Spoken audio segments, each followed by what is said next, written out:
ته ادبي غورځنګ چې کوم چینل دی خو د مخکې نه شهاب بخاري صاحب هغه چلی او زه ګورم هم او ډېر ګټور بحثونه پکې راځي او مشاعرې پکې راځي او د شاعرانو د ژوند حالات پکې راځي او زه لکه دې وړو سرګرمو ته او دې وړو چینلونو ته ډېر په درنه سترګه به دې ګورم چې دوی د پښتنو اواز پورته کوي دوی د پښتنې خاورې اواز پورته کوي او د دې پښتنو دا واړه ورکران چې د پښتو دپاره کوم کار کوي د خپلې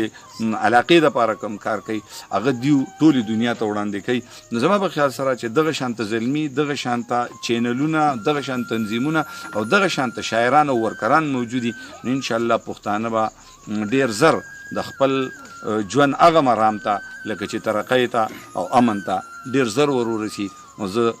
یاد ته او ادبي غورځنګ ته ډېر درناوی لرم یو ګل مې شو کولی سو ستا د زړه دپاره اوس کال په کال سپرلی راځي زما د زړه دپاره چا د زړه دپاره څوک په ما باندې مین دي چا د زړه دپاره څوک په ما باندې مین دي زه هم په چا مین یم د چا د زړه دنیا ښه په ځان پوهه ده چې هېڅ مې بدي نه شي خو ځان مې ترې رانغښتی د دنیا د زړه دپاره بې وفا په کومو سترګو د وفا سترګو ته ګوري د تیارې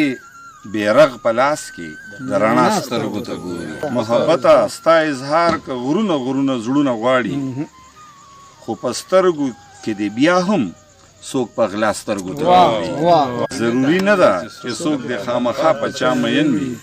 کله کله سړی هسې هم د چا سترګو که هر څومره زورور دی که هر څومره بې پروا دی لیونتوبه ستا له مخه وخت زما سترګو ته ګوري او ستا د سترګو د رڼا نه بغیر ژوند په ټپو ناست وي ستا شاکر په هر یو کار کې ځکه ستا سترګو ته ګوري د ذهن نه د ټول شکونه لرې کا او راشه د ځان سره زما مینه ملګرې کا او راشه او دا دور د یو غیر معمولی زور متقاضي دی جذبې د لیونتوب د ښې او ترې کا او راشه زما هغه خوبونه چې ټول ستا سره پراته دي هغه خو نن سازونه کا سندرې کا او راشه او که غواړې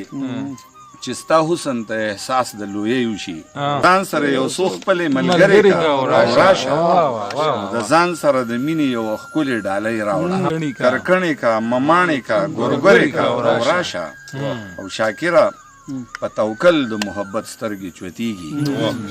شاکره په توکل د محبت سترګې چوتیږي په تندر د دنیا ټولې خبرې کا او راشه